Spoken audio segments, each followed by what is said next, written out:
నమస్కారం.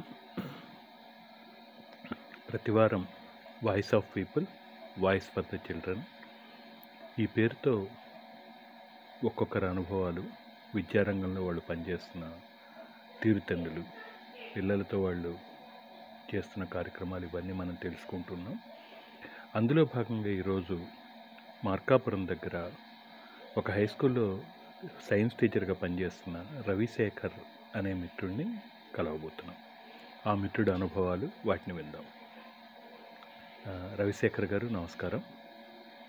బేసికల్గా మీరు సైన్స్ టీచర్. మాదో చిన్న ప్రశ్న ఏమంటే, చదువు అనగానే ఒక దగ్గరికి వచ్చేసాం మనం. పుస్తకాలు పర్టికులర్గా టెక్స్ట్ బుక్స్ చదివించటం, ప్రశ్నల జవాబులు చెప్పించటం మా పని అయిపోయింది అని అనుకునే ఈ రోజుల్లో లైబ్రరీ పుస్తకాలు చదివించాలని, ఇంకా ల్యాబ్ ఇట్లాంటివన్నిటిని పిల్లల దగ్గరికి తీసుకెళ్ళాలని మీలాంటి మిత్రులు చాలామంది పనిచేస్తున్నారు. మీ ఆలోచనలు, ఇట్లా పనిచేయటం వెనకాలంలో మీకున్న ఇన్స్పిరేషన్, వాటన్నిటినీ మాకు కొంచెం చెప్తారా ప్లీజ్? నమస్తే సార్. మీ ప్రశ్నకి కొద్దిగా నా బాల్యం కూడా గుర్తు చేసుకోవాల్సిన అవసరం కనిపిస్తుంది. చిన్నప్పుడు మేము ఆడని ఆట లేదు, పాడని పాట లేదు. అలాగే ఎన్నో రకాల బడి పనుల్లో నిమగ్నమయ్యేవాళ్ళం. బడి తోట పెంచడం కానివ్వండి, బొంగరాలు తయారు చేయడం కానివ్వండి, అలాగే అల్యూమినియం తీగలతోటి బండ్లు తయారు చేయడం కానివ్వండి, మట్టితోటి, అగ్గిపెట్టెలతోటి రకరకాల పరికరాలు తయారు చేయటం, అదేవిధంగా గోరుగుండ్లు కూడా మేము తయారు చేసుకోవడం, ఇవన్నీ కూడా హ్యాండ్స్ ఆన్ ప్రాక్టీస్ లాగా వర్క్ చేస్తూ, అదే క్రమంలో పాటలు పాడుకుంటూ, ఆటలాడుకుంటూ, చెరువుల్లో, బావుల్లో ఈతలు కొట్టుకుంటూ, ఇలా ఒక సహజమైన స్వేచ్ఛా ప్రపంచంలో వచ్చినటువంటి వాడిని నేను. సో ఆ ప్రక్రియలన్నీ చిన్నప్పుడు అది సహజంగా పల్లెటూరులో మాకు జరిగిపోయేవి. కానీ ప్రస్తుతం బాలలు కేవలం బడికి వచ్చి పుస్తకాలు చదువుకోవడం, వాటి ద్వారా మార్కులు సంపాదించుకోవడం, అలా జరిగిపోతున్న ఈ క్రమంలో వాళ్ళకంతా బాల్యం మిస్ అయిపోతుందో అన్నటువంటి ఆలోచన నాకు ఎప్పుడూ తడుతూ ఉండేది. ఆ క్రమంలో ముఖ్యంగా పిల్లలు పుస్తకాలు ఎందుకు చదవాలనే పాయింట్ ఆఫ్ వ్యూలో కూడా నా బాల్యం నాకు ప్రేరణ ఇచ్చింది.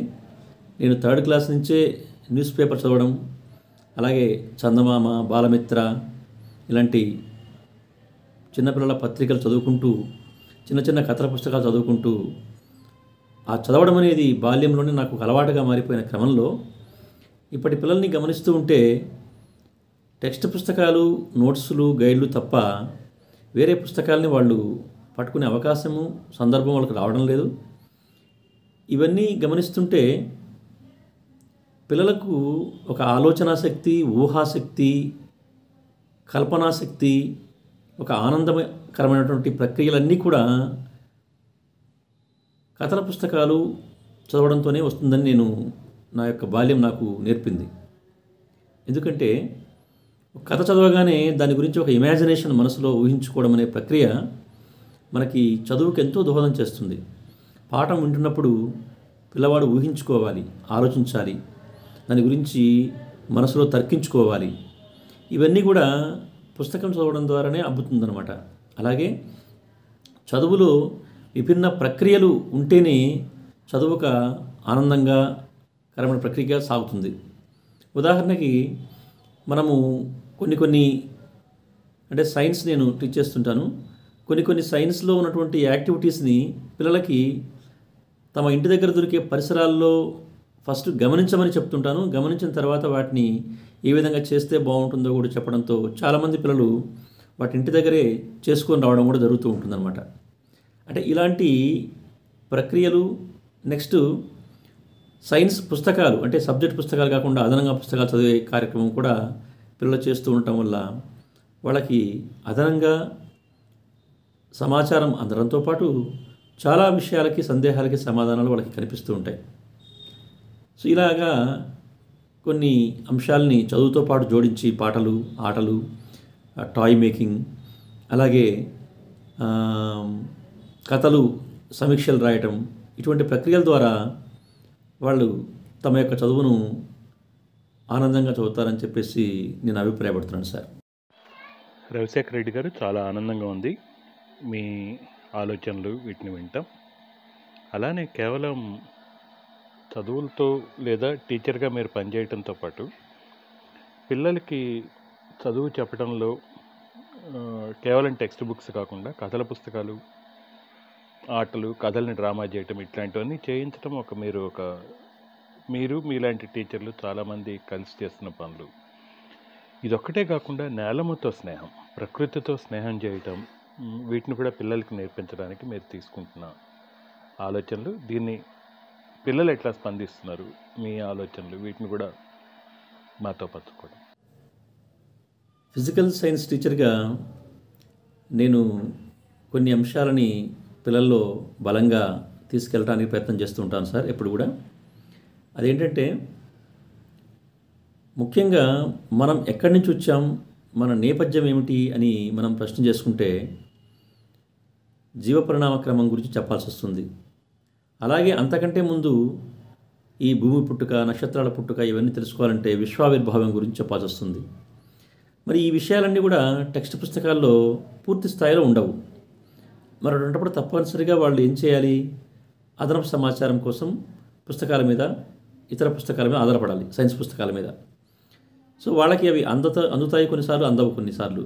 అటువంటి నేపథ్యంలో వాళ్ళకి ఈ రెండు అంశాల మీద 1-2 క్లాసుల్లో కొంత సమాచారాన్ని నేను ఇవ్వడం జరుగుతూ వస్తుంది గత 18 సంవత్సరాల నుంచి కూడా. అలాగే సైన్స్కి సంబంధించి ప్రత్యేకమైనటువంటి యాక్టివిటీస్ తయారు చేయించి పిల్లలతోనే ఎగ్జిబిషన్స్ కండక్ట్ చేయడం, వాళ్ళని పూర్తి స్థాయిలో ఇన్వాల్వ్మెంట్ చేయడం, విభిన్న సైన్స్ ఫేర్స్కి వెళ్ళడం, అలాగే స్టేట్ వైడ్గా, సౌత్ ఇండియా వైడ్గా, నేషనల్ వైడ్ కూడా నేను సైన్స్ ఫేర్స్లో పార్టిసిపేట్ చేయడం జరిగింది. అలాగే సైన్స్ కాంగ్రెస్లు, ఇన్స్పైర్లు, వాటన్నిటికీ కూడా పిల్లల్ని ఈ మోడల్స్ మేకింగ్ తయారు చేయడంలో వాళ్ళ పాత్రను వాళ్ళకి పాత్ర కల్పించి చేస్తూ ఉండటం అనే కార్యక్రమం జరుగుతూ వస్తుంది. ఈ క్రమంలో నాకు గత 3 సంవత్సరాల నుంచి లైబ్రరీలో పుస్తకాలకి సంబంధించి పీజీఎన్ఎఫ్ అనే సంస్థ మా దేవరాజుగట్టు పాఠశాలలో, ఇంతకుముందు నేను పనిచేసిన పాఠశాలలో ఒక 30,000 రూపాయల విలువ గల పుస్తకాలు వాళ్ళు ఇవ్వడం జరిగింది.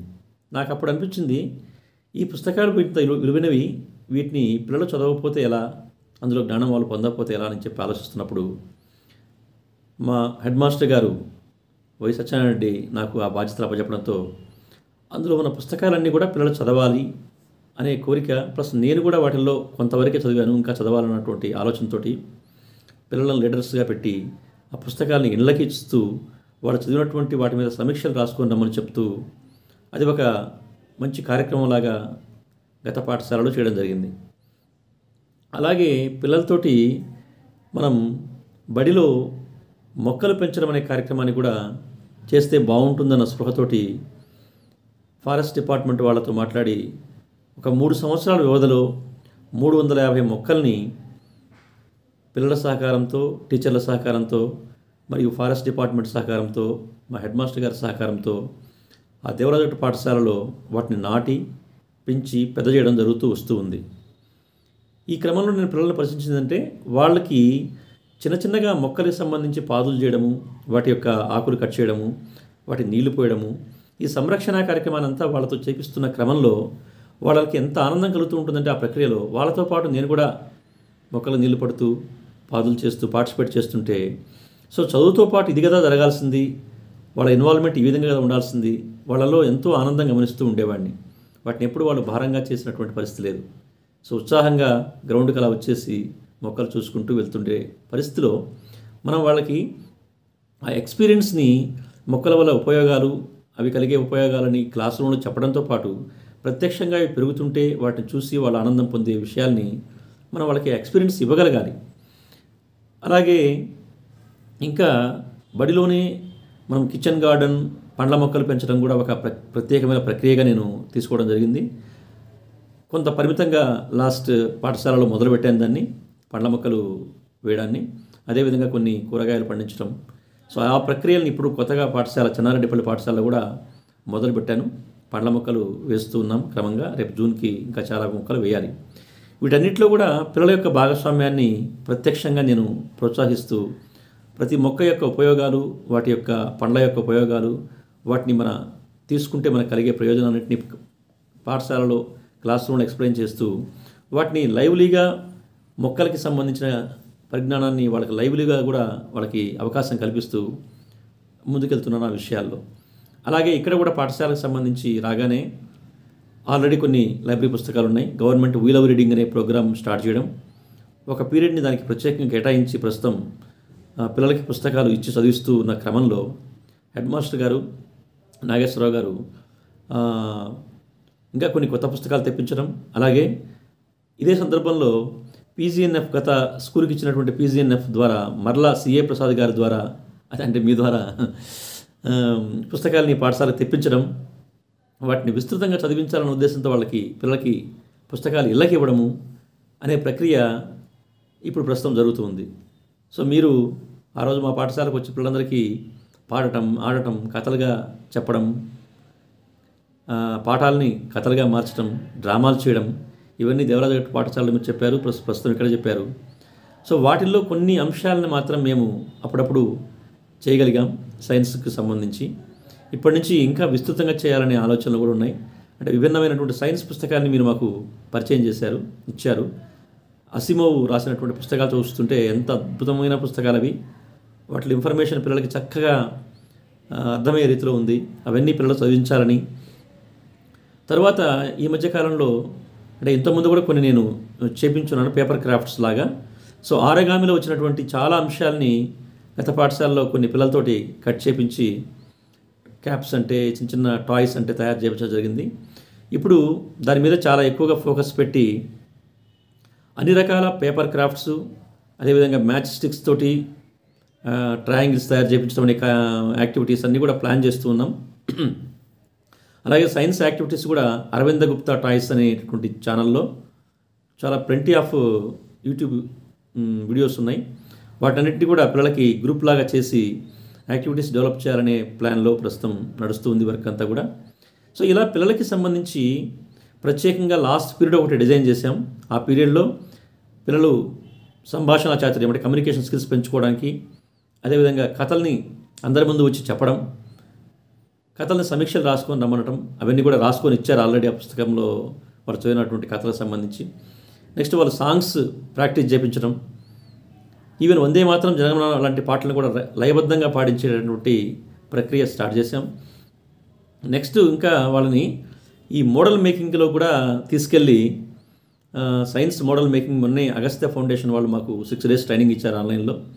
అవి చేస్తుంటే చాలా అమేజింగ్ అనిపించినాయి. సో ఆ మోడల్ మేకింగ్లో కూడా పిల్లల్ని భాగస్వామ్యం చేయాలని చెప్పేసి ప్లాన్ చేస్తూ ఉన్నాం. సైన్స్ యాక్టివిటీస్తో పాటు మోడల్ మేకింగ్స్, టాయ్ మేకింగు, అదేవిధంగా కథలు చదవడం, చెప్పడం, సమీక్షించడం, ఇవన్నీ ప్రక్రియలు పిల్లలు చేస్తూ ఉంటే వాళ్ళకి ఈ ప్రపంచాన్ని మర్చిపోతున్నారు. వాళ్ళు బడిని ఆనందంగా వాళ్ళు భావిస్తున్నారు. ఎప్పుడప్పుడు బడికి వద్దామన్నటువంటి ఫీలింగు వాళ్ళలో కలుగుతాం నేను చూశాను ప్రత్యక్షంగా.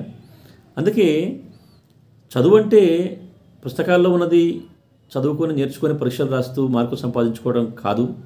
అది ఒక హోలిస్టిక్ అప్రోచ్ దాంట్లో మనకు ఉంటుంది. దాన్ని మనం పిల్లలకి పరిచయం చేసి ఆనందాన్ని వాళ్ళకి కలిగించాలి. సో చిన్నప్పుడు మేము ఏమైతే పొందామో అటువంటివన్నీ వీళ్ళు మిస్ అవుతున్నారన్నటువంటి భావనతోటి ప్రతి క్రియ వాళ్ళతో చేపించి వాళ్ళని ఇన్వాల్వ్ చేసి వాళ్ళతోటి ఇవన్నీ చేయిస్తుంటే మనకి కలిగే ఆ సాటిస్ఫాక్షన్ అనేది మరి దేనికి సాటి రాదు. మరియు పిల్లల్లో కలిగే ఆనందం వల్ల మనకి ఎనర్జీ వస్తుంటుంది. వాళ్ళకి మరింతగా కొత్తగా చెప్పాలి, క్రియేటివ్గా వాళ్ళకి ఏదైనా చేయాలని చెప్పేసి ఇవన్నీ మెల్లిమెల్లిగా చేస్తూ వస్తున్న క్రమంలో కొంతమంది పిల్లలు సహజమైనటువంటి వాళ్ళకి ప్రకృతి ఇచ్చి ఉంటుంది, వాళ్ళ అమ్మానాన్న నుంచి వచ్చి ఉంటుంది, చక్కగా మాట్లాడటం, సో చాలా అందంగా రైమింగ్స్ చెప్పడం, బ్యూటిఫుల్గా వాళ్ళ గొంతులు కానీ ఇవన్నీ గమనిస్తుంటే ఈ కళలన్నీ, ఈ ఆర్ట్స్ అన్నీ వాళ్ళ నుంచి బయటకు తీయాలి. ఇంకా చెస్ నేర్పించడానికి ప్లాన్ చేసి ఒకరోజంతా చెస్ ఆ రూల్స్ అన్నీ కూడా చెప్పాను. సో ఇలా పిల్లల్లో ఉన్నటువంటి టాలెంట్స్ అన్నీ మనం బయట తీయాలి. ఆ టాలెంట్స్ వాళ్ళకి బయటకు వచ్చే కొద్దీ చదువులో కొద్దిగా వెనుకబడ్డా కూడా ఈ టాలెంట్స్ ఇందులో నేను చాలా ముందున్నానని చెప్పేసి వాళ్ళకి ఎప్పుడైతే ఆ ఫీల్ కలుగుతుందో వాళ్ళకి బడి మీద ఇష్టం కలుగుతుంది. అది చదువు మీద కూడా ప్రభావం చూపించి ఈ ప్రోత్సాహం అక్కడ కూడా వాళ్ళకి పనిచేస్తుందన్న ఆలోచనతోటి ఇటువంటి విభిన్నమైన ప్రక్రియల్ని చేపిస్తూ పిల్లలతోటి ముందుకు వెళ్తున్నాం సార్. ఇది ఇంకా ఎంతో చేయాల్సినటువంటి విషయం దీంట్లో. దీనికి ఇది అన్లిమిటెడ్ వర్క్స్ ఇవన్నీ కూడా పిల్లల్ని ఇన్వాల్వ్ చేస్తూ చేయడం అనేది ప్రక్రియలు మనం నడిపిస్తూ ముందుకు వెళ్ళాలి.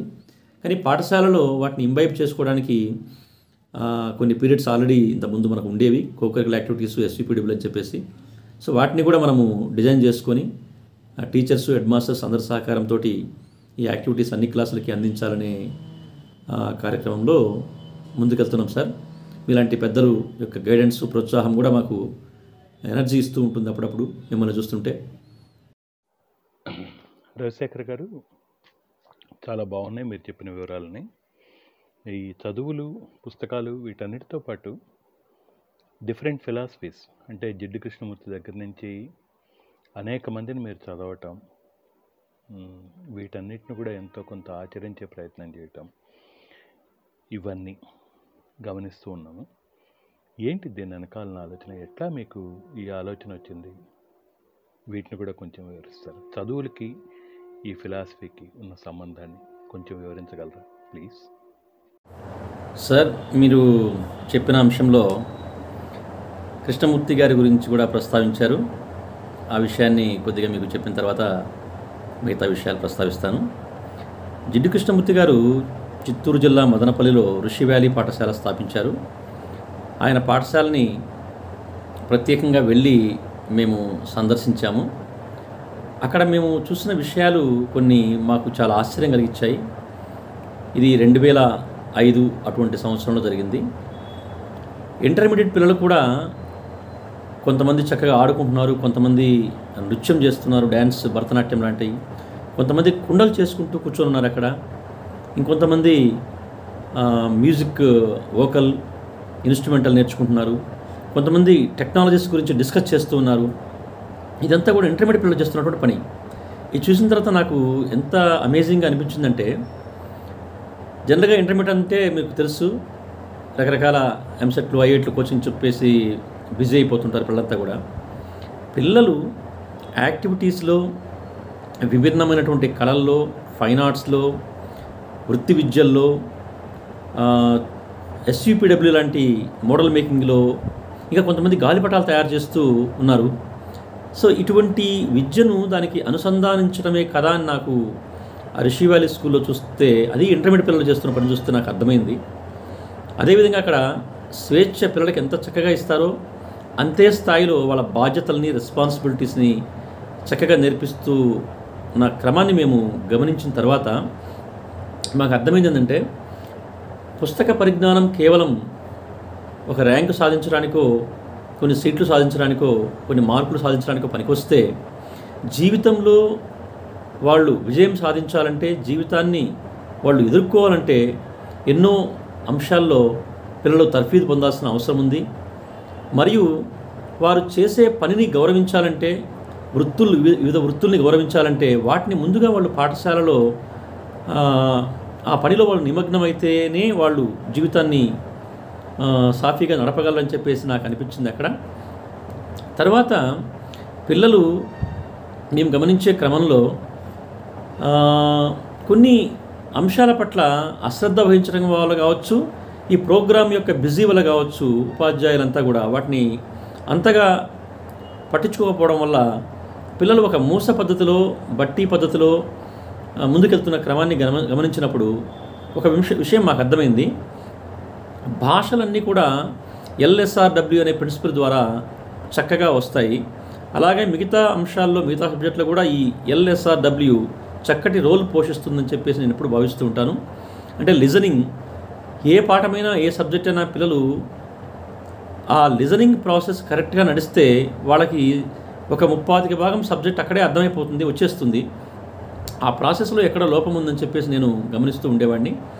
అలాగే speaking, communication skills, ability of speaking before the people or on the dais, ఇటువంటి అంశాల పట్ల ఎటువంటి ప్రత్యేక శిక్షణ పిల్లలకు కనపట్టలేదు. ఆ ఏరియాలో వీళ్ళు చాలా వీక్గా అనిపిస్తున్నారు స్పీకింగ్ విషయాల్లో. అదేవిధంగా రీడింగ్ హ్యాబిట్స్ అనేవి పిల్లలకు కేవలం వాళ్ళకు ఉన్నటువంటి టెక్స్ట్ బుక్ కొన్ని అంశాలని గమనిస్తున్నారు, కానీ జనరల్ బుక్స్ చదవడం కానీ, జనరల్ రీడింగ్ హ్యాబిట్ కానీ, కొత్త అంశాలు తెలుసుకునేటువంటి క్రమంలో న్యూ వే ఆఫ్ థింకింగ్ ఉన్నటువంటి బుక్స్ కానీ చదివేటటువంటి అలవాటు ఎక్కడ కనపడని పరిస్థితి ఏర్పడింది. ఆ రీడింగ్ హ్యాబిట్ ఎవరికైతే బాగా ఉంటుందో వారి జీవితంలో అత్యున్నత స్థానం పోయిన విషయం మనం అందరికీ తెలిసిన విషయమే. అదేవిధంగా రైటింగ్ స్కిల్స్, నేర్చుకున్న అంశాన్ని, తెలిసిన విషయాన్ని సొంత మాటలతో రాయాలనేటువంటి బలహీనత్వం అక్కడ పిల్లల్లో కనిపిస్తూ ఉంది. ఈ LSRWను సరిదిద్దితే ఎడ్యుకేషన్ సిస్టంలో ఒక 60-70% ప్రాబ్లమ్స్ అన్నీ కూడా తీరిపోతాయి సార్. సో ఈ విషయం మీద మేము కొంత ఫోకస్ పెట్టి మా పాఠశాలలో అయితేనేమి, కొన్ని హాస్టల్స్లో, సరౌండింగ్ హాస్టల్స్ అయితేనేమి, ఈ LSRW మీద కొన్ని దృష్టి పెట్టి కొన్ని యాక్టివిటీస్ చేపించి పిల్లల్లో వాటి పట్ల కొంత ఉత్సాహాన్ని, ప్రోత్సాహాన్ని కలిగించడం అనేది నేను చేసిన కొన్ని యాక్టివిటీస్లో ఒక అంశం సార్. 2, పిల్లలు తాము నేర్చుకోవడంతో పాటుగా సామాజికంగా కూడా ఏం చేయొచ్చు అని ఆలోచించినప్పుడు నేను హై స్కూల్కి రాకముందు ఒక ప్రాథమిక పాఠశాల సీతానాగలవరంలో పిల్లలతో పేరెంట్స్కి చదువు చెప్పించే ప్రోగ్రాం ఒకటి చేశాను. అంటే పిల్లలకి పాఠశాలలో ఇవి నేర్పించండి మీ పేరెంట్స్కి అని చెప్పేసి వాళ్ళు ఫస్ట్ ఒప్పుకోలేదు. వీళ్ళు చాలా దానికి కొన్ని టెక్నిక్స్ చెప్తే ఒప్పించుకున్నారు. ఒక 3 నెలల పాటు పేరెంట్స్కి ఆ రోజు వయోజన విద్యా కార్యక్రమాలు నడుస్తూ ఉండేవి. నేను ఇలా చేయడంతో అది బాగా సక్సెస్ అయ్యి మంచి వార్తాపత్రికల్లో కూడా వాటి గురించి చాలా బాగా రాశారు. దీన్ని అప్పుడు ఉన్నటువంటి SPD నాగార్జున గారు, IAS మావిళ్ళపల్లి నాగార్జున గారు, ఆయనతో పంపిస్తే దీన్ని మంచి ప్రోత్సాహంగా భావించి అందరికీ తెలియజేశారు. ఇలా పిల్లలతో మనం చేసే ప్రతి యాక్టివిటీ కూడా, ప్రతి అంశం కూడా వాళ్ళ జీవితంలో గొప్ప అనుభవం, ఎక్స్పీరియన్స్ని మిగులుస్తుంది. అవి పాఠశాల కేంద్రం కావాలి. అంటే వాళ్ళని ఆడించడం కావచ్చు, పాడించడం కావచ్చు, క్విజ్లు కావచ్చు, ఎలక్ట్రిషన్ కావచ్చు, ఎస్సే రైటింగ్లు కావచ్చు, మోడల్ మేకింగ్స్ కావచ్చు, టాయ్ మేకింగ్స్ కావచ్చు, ఫైన్ ఆర్ట్స్ అన్నీ కూడా, డ్యాన్సు, డ్రాయింగు, ఇట్లా విభిన్న అంశాల్లో NCC, NSS, కొన్ని సేవా కార్యక్రమాలు, మొక్కలు నాటించడము, మొక్కలు పెంచడము, నెక్స్ట్ కొన్ని ఐటమ్స్ తయారు చేయించడం, పిల్లలతో తయారు చేయించడము, మట్టితో నమూనాలు తయారు చేయించడము, అదేవిధంగా అగ్గిపెట్టెలతోటి, ఇలాంటి పనులన్నీ కూడా పిల్లలతో మనం చేపిస్తూ ఉంటే వాళ్ళకి జీవితంలో ఆ అనుభవాన్ని మనం ఇచ్చిన వాళ్ళం అవుతాము అనే అంశము చాలా చక్కగా నాకు కొన్ని పాఠశాలలు గమనించి అర్థమైంది. వాటిల్లో కొన్ని అంశాలని నేను కొంతమంది విద్యార్థులతో అక్కడ చేయించడం జరిగింది. సో పాఠశాల అంటే ఒక ఆనందకర ప్రక్రియ. ఆ ఆనందకర ప్రక్రియను మనం పిల్లలకు ఏం అందిస్తున్నాము అనే విషయాలన్నింటినీ మీద ఆధారపడి ఉంటుందన్నమాట అది. సో పిల్లలకి ఒక క్వశ్చన్ వేస్తే మీకు అర్థమైపోతుంది, మీకు ఏ సబ్జెక్ట్ అంటే ఇష్టం అని చెప్పేసి అడిగి ఏవి మీకు కష్టంగా ఉన్నాయంటే పిల్లలు అంత స్వచ్ఛందంగా ముందుకు వచ్చి చెప్పలేని పరిస్థితి అనమాట. అంటే వాళ్ళకి ఆ సబ్జెక్టులో ఆనందము కలగటం లేదనే మనకు అర్థమవుతూ ఉంటుందన్నమాట. దాన్ని విభిన్నమైనటువంటి యాక్టివిటీస్ రూపంలో, పాటల రూపంలో, కథల రూపంలో, మీరు చెప్పినట్టుగా ఆటల రూపంలో, వాటిని ఏమన్నా కొన్ని స్కిట్స్ లాగా, డ్రామాస్ లాగా మరిచి చెప్పడంలో మనం పాఠంలోకి వెళ్ళగలిగితే ఖచ్చితంగా పిల్లలు పాటలుగా, కథల్ని, పాఠాలని అదే డ్రామాలుగా కూడా చేసేటటువంటి నేర్పు వాళ్ళలో ఉందని మీరు మాకు ప్రత్యక్షంగా నిరూపించారు. సో ఈ అంశాలను నేను బలంగా నమ్ముతున్నాను సార్. పిల్లల్లో ఉన్నటువంటి ఆ ఎనర్జీని, ఆ శక్తిని మనం బయటికి తీయడానికి మనము ప్రక్రియలు, ఒక అనుభవాన్ని పాఠశాలలో వాళ్ళకి ఎక్స్పీరియన్స్ని ఇస్తేనే సమగ్రమైన విద్య అవుతుందే కానీ ఇప్పుడున్నటువంటి సిస్టమ్ ప్రకారం మనం వెళ్తూ ఉంటే వాళ్ళ జీవితాన్ని, వాళ్ళ బాల్యాన్ని మనము చాలా వాళ్ళకు కోల్పోయేటట్టు చేస్తున్నామేమో అనిపిస్తున్న క్రమంలో నేను ఈ సంవత్సరం ఒక చిన్న ఆశయం తీసుకొని ముందుకెళ్తున్నాను సార్. పిల్లల్లో ఉన్న విభిన్నమైన టాలెంట్స్ని గమనించి వాళ్ళని ఎంకరేజ్ చేస్తూ, ప్రోత్సహిస్తూ, చిన్న చిన్న ప్రైజులు ఇస్తూ, ప్రతి వారం వాళ్ళని గమనిస్తూ వాళ్ళ టాలెంట్ను ప్రోత్సహిస్తూ చేయాలనేటువంటి ఒక కార్యక్రమాన్ని చేపడుతున్నాం ఈ సంవత్సరం. మొన్ననే పాఠశాలలో పుస్తక సమీక్షలు రాపించాను, అదేవిధంగా పిల్లలతో కథలు చెప్పించాను, కొంతమందితో పాటలు పాడించాను. సో వాళ్ళని గమనిస్తూ ఉన్నాను, ఎవరికెవరికి ఏమేమి టాలెంట్స్ ఉన్నాయో వాటన్నిటిని బయటికి తీసి, అలాగే అరవింద గుప్తా టాయ్స్ అన్నీ కూడా పాఠశాలలో చేయించడానికి ఏర్పాట్లు చేసి కొన్ని టాయ్స్ ఇప్పటికే తయారు చేసి పెడుతున్నాము. సో ఈ అంశాలన్నింటినీ కూడిందే కదా విద్య అనే క్రమంలో దాన్ని చేయడానికి అన్ని ఏర్పాట్లు చేసుకుంటూ విద్యను పరిపూర్ణం చేసి వాళ్ళ బాల్యాన్ని ఆనందంగా మార్చడానికి నేను సదా సిద్ధంగా ఉన్నాను. ఇప్పటికే కొన్ని అంశాల్లో మేము ముందుకు వెళ్తున్నాం. సో వాటికి సంబంధించినటువంటి ఏర్పాట్లలో ఉన్నాం. అలాగే వీల్ ఆఫ్ రీడింగ్ను అత్యంత బలంగా తీసుకెళ్లాలని చెప్పేసి పుస్తకాలను ఇలకిస్తూ, చదివిస్తూ, సమీక్షలు రాపిస్తూ, కథలు వాళ్ళతో చెప్పిస్తూ, రోల్ ప్లే లాగా చేపిస్తడం మొదలుపెట్టాము మేము పాఠశాలలో.